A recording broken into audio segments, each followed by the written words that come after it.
Let's go ahead and get started, everybody. Welcome to this PayTrace Power30. My name is Sam Johnson. I'll be your host today. And with us, as you can see, is kind of a more of a panelist. We're Brady bunching it today.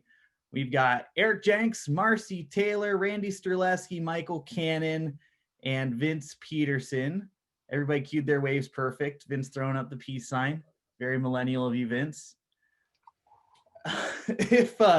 If you guys haven't been on these Power 30s before, these are quick 30-minute webinars to give you some insight on the people that make everything happen in PayTrace. We're going to give you some of the background on what's going on with us, and this is your opportunity to engage and interact with our team. As we are going through this, we're going to be asking our Power 30 guests some questions. If you guys have any questions that you want to ask of our group here today, open up that Q&A box down at the bottom of your Zoom screen. You should be able to see that down there at the bottom. Type in your questions. The earlier you get it in, the more likely you have it of getting answered on the call live. But if not, we'll still make a very strong effort to make sure that somebody follows up with you here in the very near future. So with that said, I want to make sure that everybody knows how to use this Q&A box. So I'm going to ask you all a question. Today's theme is kind of going to be around 2020. So if you guys can open up that Q&A window, in 2 words or less, how would you describe 2020? And this is not limited to just our audience. So if our panelists want to hop into that Q&A box and answer that, or even throw it in the chat box. So we had a little bit of a side bet going on with Eric and our marketing manager that one specific response would come out. And Russell, you won it. I'm not going to say it because this is a PG-13 response and this is a PG broadcast. I'm going to read some of these other ones. Challenging, humbling, be patient, carry. That's 3 words. Ready for 2021. We're with you. Very profitable. Interesting. No complaints. Happily ending. Okay. Chat disabled. Surreal. All right. Well, you all know how to get to the Q&A box now, so appreciate that. I don't know, Eric, is it you or Patrick that wins the $5 on that one? That's me. You win the $5. I know. I think you might have let Russell know in advance. No. Just great minds think alike, I think. So expected mute, you're on mute, although that you said only 2 words, so. Right. Yeah, we actually have the You're on Mute themed mug. So if anybody is on mute here today, we're just going to casually sip from our You're on Mute mugs. So I do want to make it known that there's a couple people that you may not recognize from previous Power 30s, right? A lot of you know Eric, Marcy, Michael, but Randy and Vince, this is your first time on Power 30. So special welcome to you guys. I do want to just give our audience a quick introduction on you. Randy, you are the new guy in our sales team. You'll notice that we're all at our home offices right now, and Randy, you've got quite the view from where you are. What's going on, man? No, I'm just hanging out in my 44th floor in New York. Penthouse suite. Penthouse suite, yeah. That's right. No, so Randy's been doing some construction work, and we get some periodic updates. How's your construction projects going? Are we going to be able to see your actual background eventually? Oh, someday I'll get that house done. But yeah, I just building the house, and it's coming along pretty good. Hopefully 2 more months. Awesome. And Vince, vice versa, we do see your background, but it's a little bit dark where you're at. Wife put you in the basement today? Yeah, I'm in the FBI maximum security holding cell. No, we just bought a house in the last couple of months, and I had the corner office, I like to call it, in the old place, and my wife did not have the good view. So in this place, she gets the view, and I'm relegated to the basement. That's usually how it works, right? Happy wife, happy life. Yep. I do want to do one more before we get into the content. There's one more thing. When we were preparing for this show, we had a little bit of a scheduling issue with Marcy because you were expecting a Peloton to be delivered today. That did get pushed back till this evening, correct? Right. Yep. Okay. It'll be sitting right behind me, so I have no excuse. If I say, hey, I just need a 15-minute break, I can say, I can get a few miles in right then and there. There you Hop go. from here over there. So if you have a call with Marcy, keep her accountable. We want to make sure that her new equipment gets its use. And if you do have a Peloton, username or account profile, send that into Marcy so you can challenge her to some runs. All right. Yep. Tell me which program do you like the most. And my username is Montana Cat. All right. I hope to be skinny that I have to run around in the shower just to get wet. Oh my goodness. All right. We're just gonna get right into it. Michael, I'm gonna start with you. Everybody else has had some good FaceTime. I'm gonna start with you on the questions.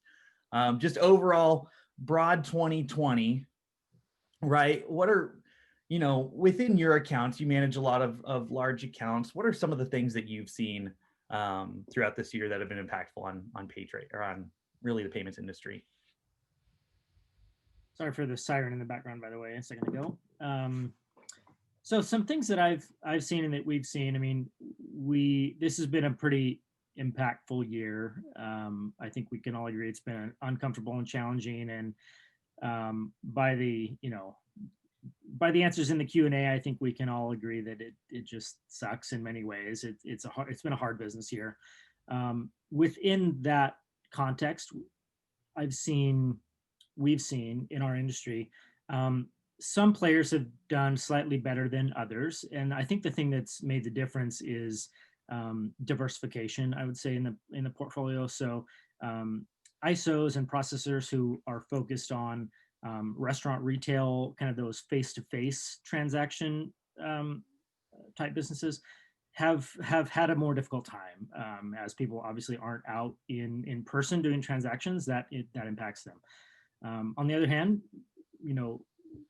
companies who have had a diversified focus in their portfolio and maybe even focused more on the B2B, card not present, e-commerce, kind of that vein of transactions, they've fared better, obviously, because they're not so dependent on people being out spending, with their physical cards. And so that's made a lot of difference this year. I think, companies have a lot of companies have tried early on to pivot, and some have been really successful at being able to switch or include those other transaction types in their portfolio. Yeah. And I know with your role in the sales team, you work a lot with our newer partners and helping bring on some new ISOs. And I know from my perspective on the training side, a lot of partners have come on to PayTrace just because of the fact that, retail and restaurant are struggling so much right now. Is that similar to what you've been seeing? That's what I've been seeing it too. Our virtual terminal and API and PayTrace as a whole really lends itself to the B2B focus. And so we've seen in certain partnerships an increase in areas, at a time when a lot of businesses are not seeing an increase. We thankfully in parts of the portfolio are seeing an increase because people are refocusing into that, card not present environment. Yeah. And I know, Marcy, you've got a lot of your accounts have done a lot of retail and similar, right? A lot of the face-to-face, and this year has caused a lot of merchants to pivot. What would you say have you seen with some of your accounts needing to adjust during this period? Yeah, I mean, I kind of echo some of the things that Michael was saying, but what really struck me was this summer when I was speaking with one of our partners, because we don't often see the other side of the business where, you're directly in contact with those merchants. You're on the acquiring side. And it just made me have a great sense of empathy for them. It woke me up, I guess. They said maintaining just their existing merchants was really hard. I mean, they were spending a lot of time, with risk about certain transactions, and this hadn't been the case before. So that was super hard for them.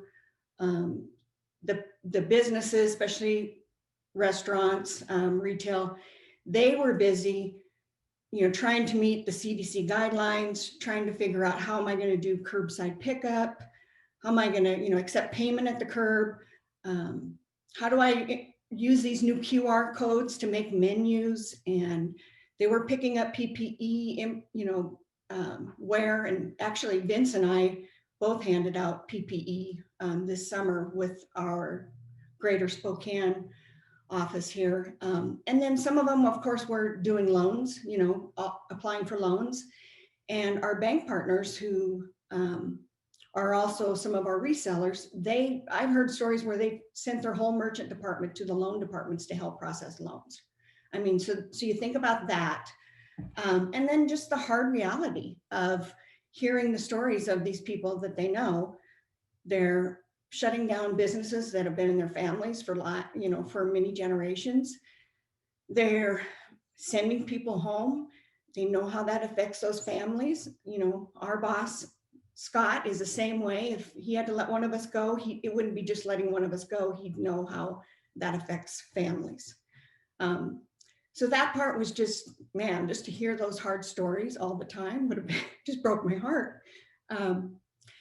But what I think about, on the flip side of that is, okay, so knowing how much service work that took, knowing, those businesses, I would ask, are those your most profitable merchants? And they probably are not, I'm guessing. With B2B, and this is where I echo Michael, B2B merchants weathered the storm of COVID much better. Instead of being 50 to 70% down in your book of business, some were only 20% down. And some of them are even thriving, the B2B, and they're even kind of ashamed to say we're actually thriving. But they are. We saw lower transaction tickets, but the size of the transactions increased by quite a bit. So, B2B merchants are just less volatile. They have lower attrition. They make our resellers more money. So my takeaway from the book of COVID is, if you haven't diversified, now's the time. Or talk to one of your colleagues and ask them if they're heavily into B2B. Just ask their opinion. They will definitely tell you. That's where I saw in the Q&A, I saw some that said they actually thrived, and it were people that I, recognize they do B2B quite a bit. But I do agree with Russell and Tony in the chat. This year was a blank. That's the word I would use too. It was a blank show. Yeah, exactly. We'll bleep that out. And I think, Marcy, one thing that you mentioned,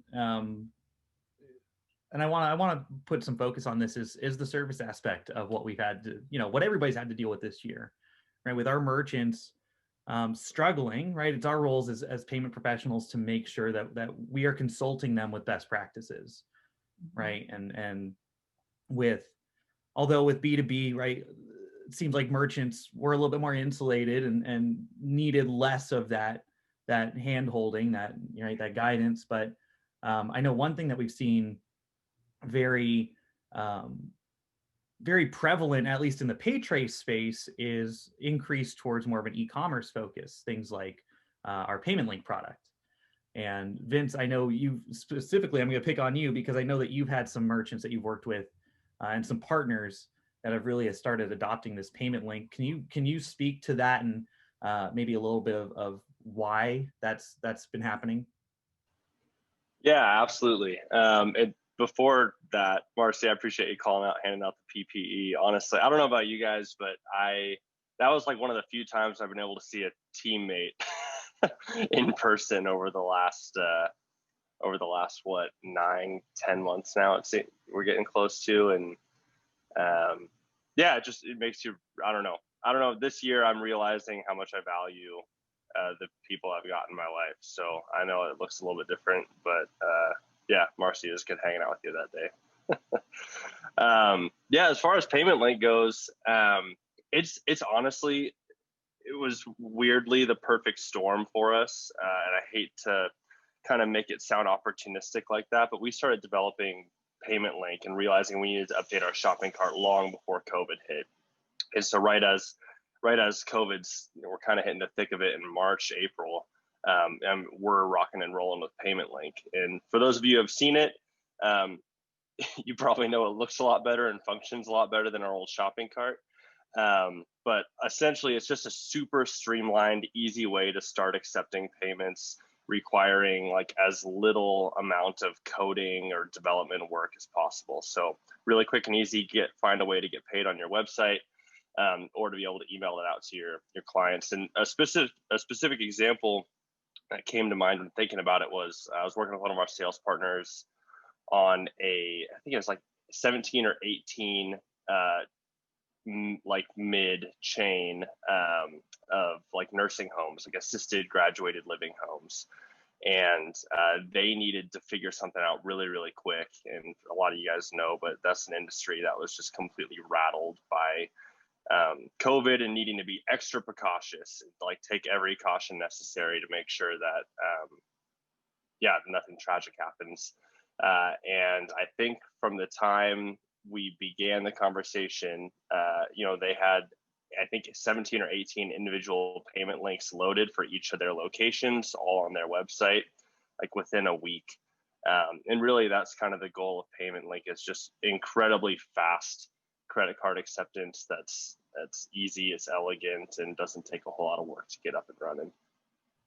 One thing that caught my attention, Vince, with what you just mentioned was the fact that these merchants that were adopting payment link are nursing homes, right? And a lot of the times when people think of PayTrace, right, we're the B2B solution, which we totally are, right? You've noticed that pretty much for the entire 15 minutes we've been talking about, you need B2B in your portfolio. It's helpful. It's, it's good for you as individuals. But then on the flip side, right, we have these merchants that are nursing homes, which, no offense, Eric, right, but PayTrace isn't going to be putting you there in a couple of years. It's not a business to business type of transaction. Yeah. Nicely done. It was a little jab, at you. But what's cool about that, and I think we've seen this on a lot of examples, but this tool takes care of merchants across all industries, right? That, regardless if you're a B2B, if you are a nursing home, if you're a karate studio, I've seen some weird ones out there. But it does fill a lot of gaps. And Vince, I think you nailed it on the head, right? It's super easy to use, super easy to implement. You don't have to be some large business to get, an e-commerce presence or an online presence. So I thought that was a really cool example, Vince, and appreciate you sharing that. Yeah. I do want to make sure everybody here gets some face time. So Randy, again, I think this is the first time that we've had some real good FaceTime with you, and I'm just going to keep jabbing at you for being a new guy, even though I think we just hit the year mark for you, right? Oh, well. Sorry, it's on mute. We talked about not having distractions around here before this started, and so I was all set up and everything, and talking about construction. The truck that's going to drill a hole underneath my street right outside my house just showed up, and so I hope it's not too loud for you guys. I can't hear it, but that's kind of how things go, right? Yeah. So new guy, 1 yeah. year, right? Maybe to get away from the topic of just like 2020, let's move on to something that's maybe just a little bit more salesy. But right, in your first year with PayTrace, you bring a lot of industry experience. You work with a lot of enterprise clients, and you've worked with different processors in the past. What are some things that you see successful with a lot of our partners, and what do you think is really important for PayTrace resellers to be, impactful? Yeah, so kind of keeping a little bit with the theme of 2020, prospecting, getting out there and selling a product. a little bit harder this year than it was, last year or the year before. Just a lot more roadblocks, a lot more obstacles to get around, just to get in and see or talk to a customer. We're probably the days of knocking on doors are probably, in the past. It's pretty hard to get in and have a conversation with somebody face to face these days. So we're all having to turn towards internet, social media, online tools to try and prospect a new client. So some of those are, simple Google, janitorial supplies in your area. It's going to pop up a map right there, show you all of those suppliers in your area. And you know that they're probably a B2B merchant, since how I think the focus is B2B this year, since Marcy and Vince have already, talked to how they're thriving a little bit, or at least not taking such a hit. Social media, LinkedIn, you can get a hold of, everybody's got a LinkedIn page this year. So finding a business through LinkedIn. And then one of our favorite tools is the Visa Locator tool. If you haven't heard of that, it is a tool Visa has out there. You basically go to the site, enter in a MCC code, your zip code, and kind of the same thing as Google, just with a little bit more information. Pulls up, there it is right there. Thanks, Sam. So yeah, you just select your favorite industry, MCC, you put in your zip code, and it'll pop up a map of those industries close to you. And I'm not going to do it now because I'm going to do a little shameless plug and say, if you want to see this thing in action, schedule a training or hop on one of my webinars, because I do this thing all the time, but it is a phenomenal tool. Yeah. So that's one of our favorite tools to get out there and find some businesses. We have a link to that on our webpage, or you can just Google it and it'll pop up. So after that, once you do find a prospect, what do you do? How do you get in there and talk to them today? Probably one of my favorite right now is LinkedIn. That is becoming one of the major tools out there in the industry to connect with another business. If you don't have their phone number, or you can't get past that first line of defense secretary that's blocking all calls to the CEO or the finance department, you can send a message to pretty much anybody via LinkedIn. And at that point you're waiting for them to respond, but still, at least you're getting in there, you're letting them know what you can do for them, who you are. Really important to be direct right up front. So that way, they know you're not just trying to solicit anything. You actually have a product, of course it's PayTrace, that you can help their business with. So yeah, that's how you get that. After you've made contact with them, make sure you know your product. Make sure do your research on them, know the business, go to their website, know everything you can about them. That way it makes it sound like you really have an interest in their business. And product, you got to know the product, because they're going to start asking questions. I mean, you at least at a high level need to know as much as you can about PayTrace. And then after that, once you get them, hooked on, like Sam said, bring them in, let's train them. Let's get them a demo. We've got a demo team set up and they're ready to do a demo for anybody. Last, before you leave, if you do get that contact, always get a referral from them. Don't ever walk out without someplace, the next prospect from one of those merchants.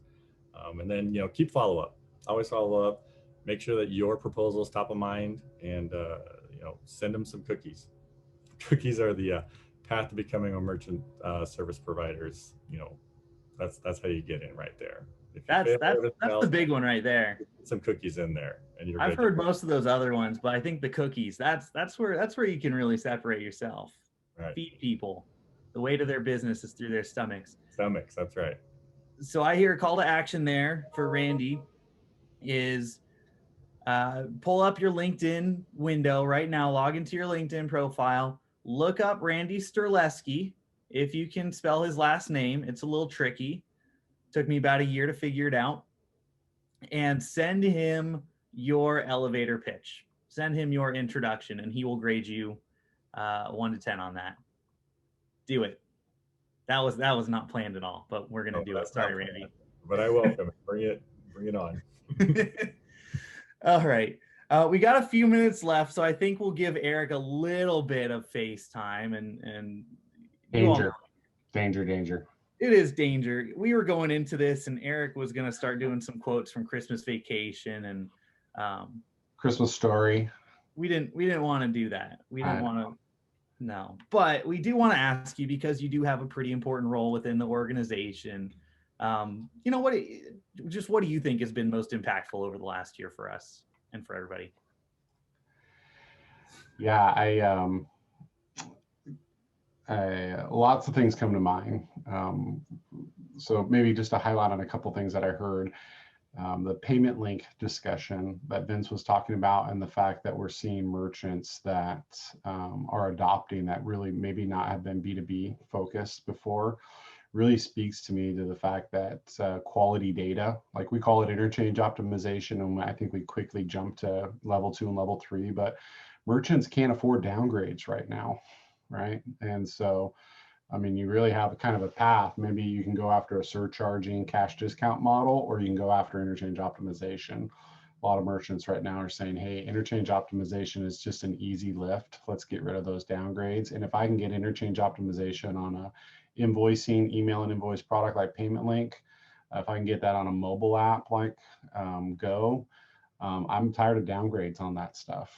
And, you know, they're picking that up. So that stuff really resonates with me. You know, maybe to a little bit of a pivot, and I'll just take just really a minute to chat about this. I know we're getting close to time. We got a couple questions here too, so keep the questions coming in, and we'll try to get a couple of those in.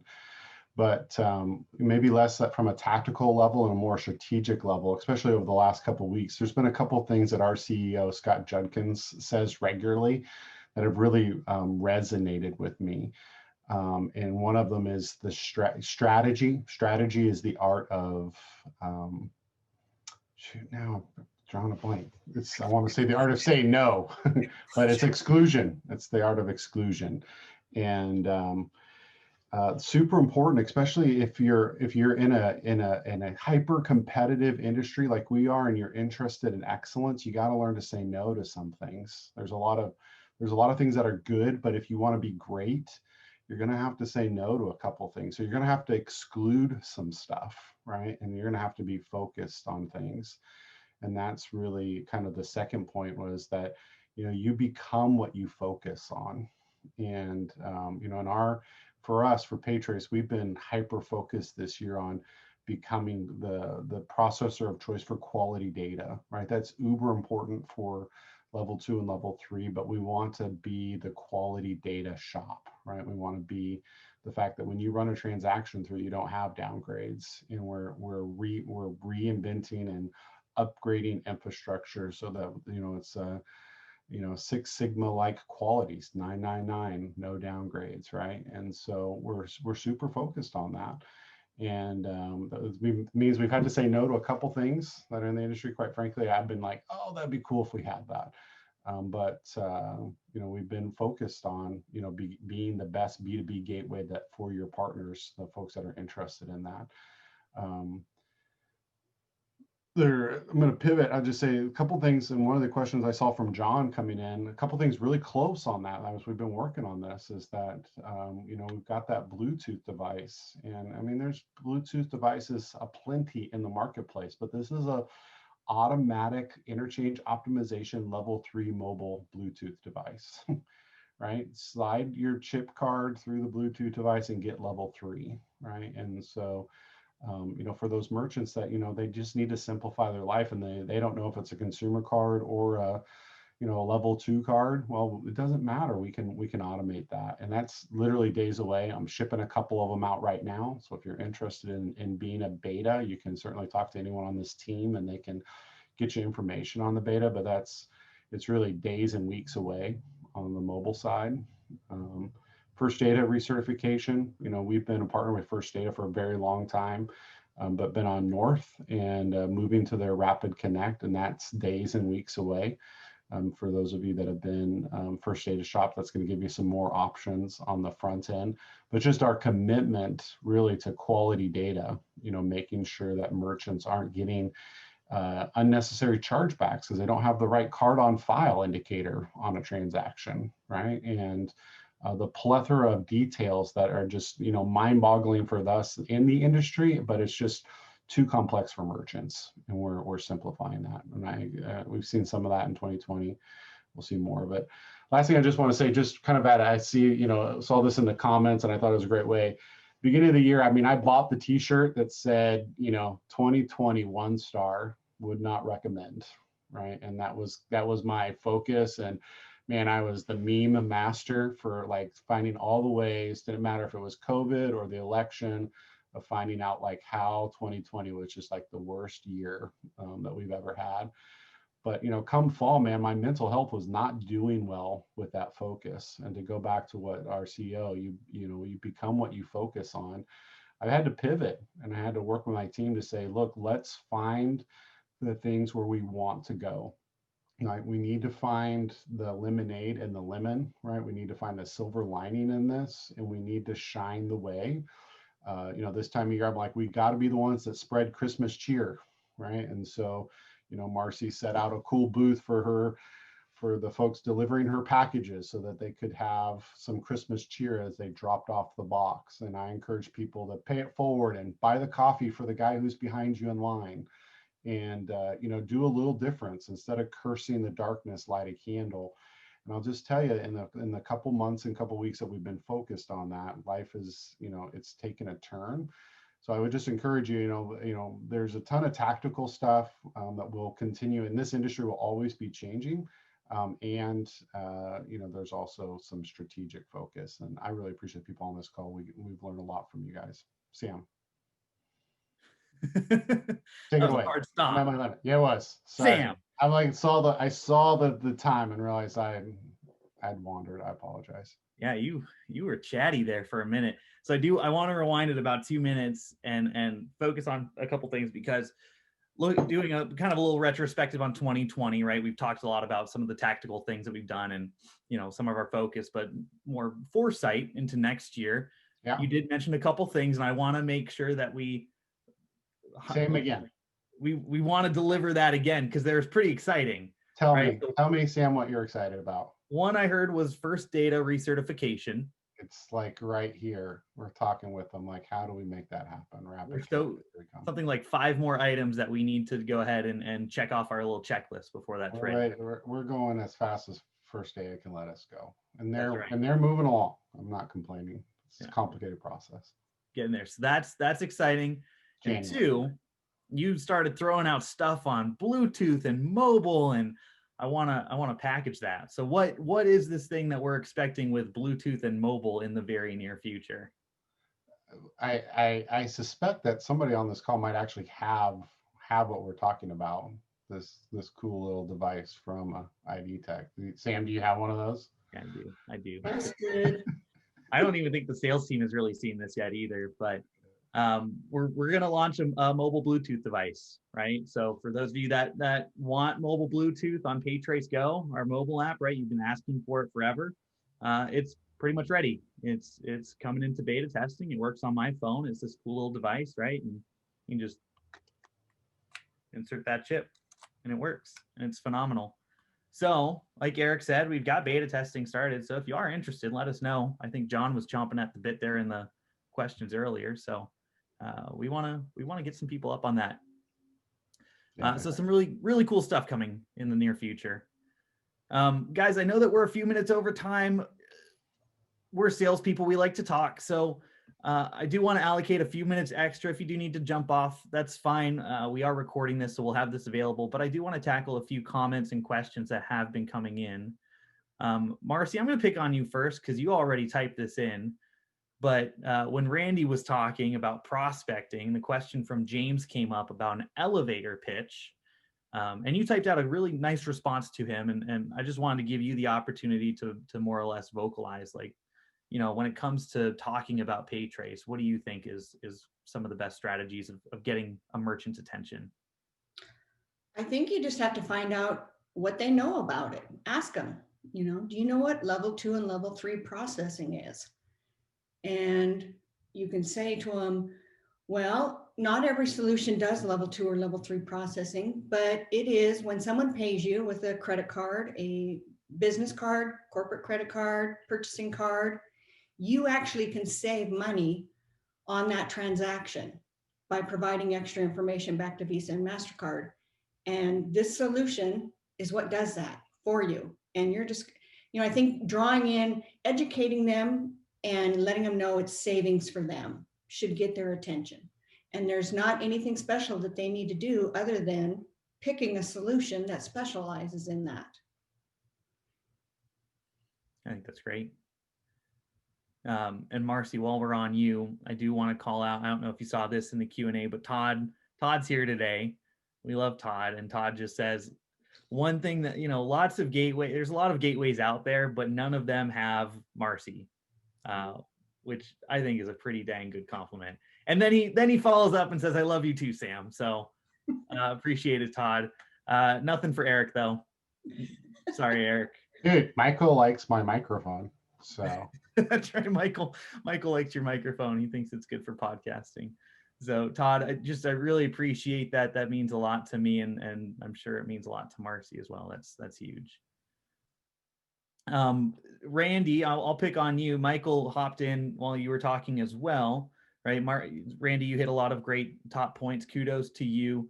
Verticals in 2021. I just want to ask you and maybe some of the other sales team, with PayTrace in this year and just over the span of time, what are some verticals? If you could name maybe like 2 or 3 verticals each.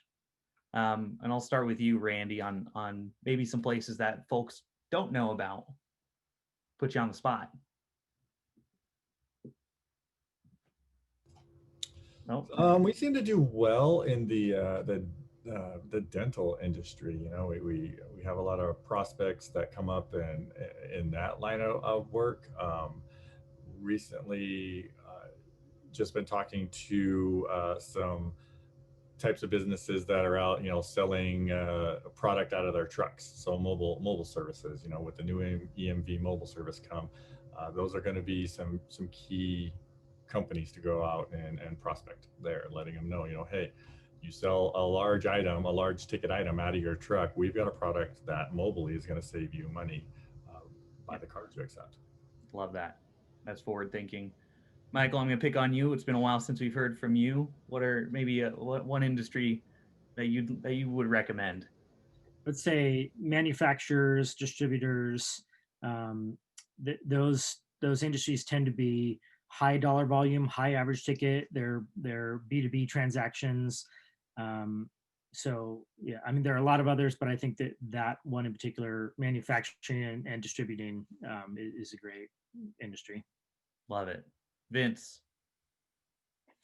Michael's stealing my thunder. I thought for sure Randy would hit on that one because Randy knows right now that building a house has gotten so much more expensive because the cost of just materials is through the roof. So if you are trying to go after something with incredibly high transaction values, it's just what I'm seeing with construction and industrial warehousing, manufacturing, distributing is huge. But I would also, I'd mention professional offices too. I would be remiss to not give them a shout out. But yeah, that's kind of what I've seen, especially the past year. Love it. Construction. Marcy.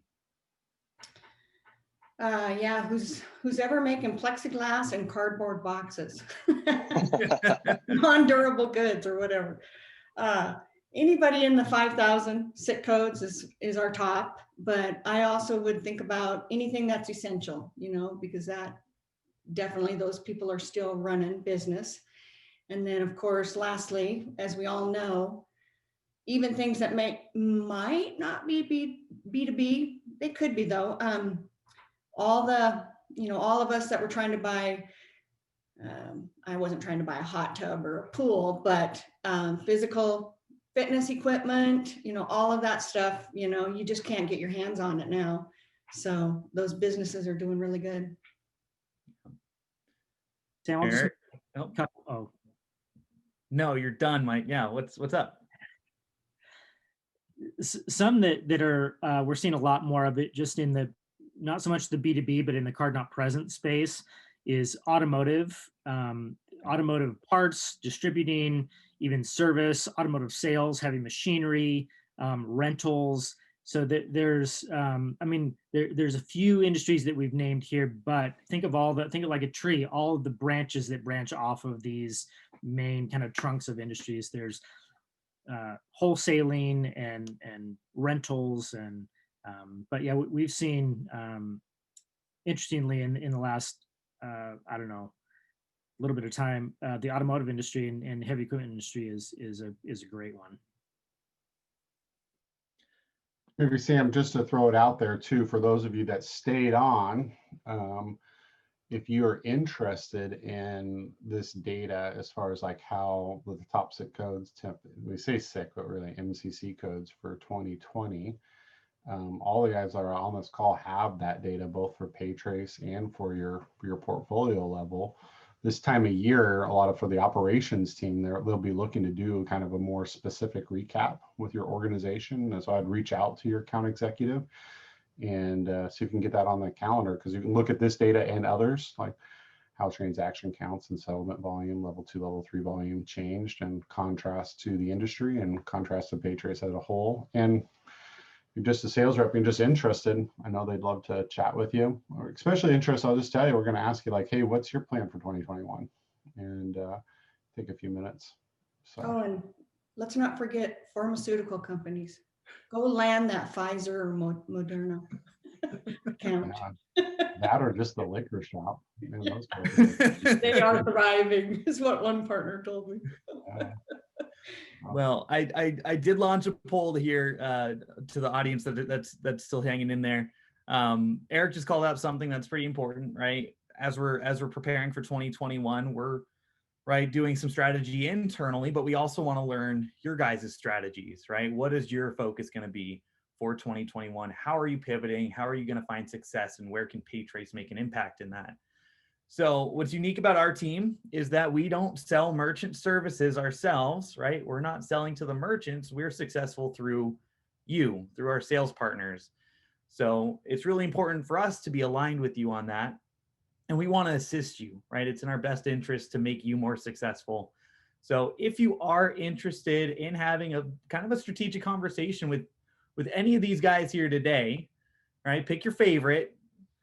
No, maybe don't pick your favorite, but just reach out to us or just click yes on that poll, or you can get a hold of us at sales@paytrace.com. We'd be more than happy to have some of those conversations to make sure that, right, we're both going to help each other out in the next year. So I think, guys, that's a great way to end this call. I did see that we have a couple questions and comments that weren't covered, so we'll distribute that amongst the sales team here this afternoon. And if you did want a follow-up, we'll get back to you here in a little bit. Guys, sales team, I want to thank you all for doing this here. Appreciate that. I do want to call out one of our sales team members is not on this call, but CJ Meek, who is our sales administrator. She makes everything run. She makes sure that we are keeping the office running, making the sales team run. So special shout out to CJ. I hope you're watching this right now. And thank you all. It's been an interesting year, as many of you guys have called out. We're really looking forward to the next year with you all. And for everybody here, wish you a happy holidays and a really wonderful 2021. Thank you. Yeah, thanks. Thanks, Sam. Thank you, guys. Bye, guys. Merry Christmas, everyone. Take care.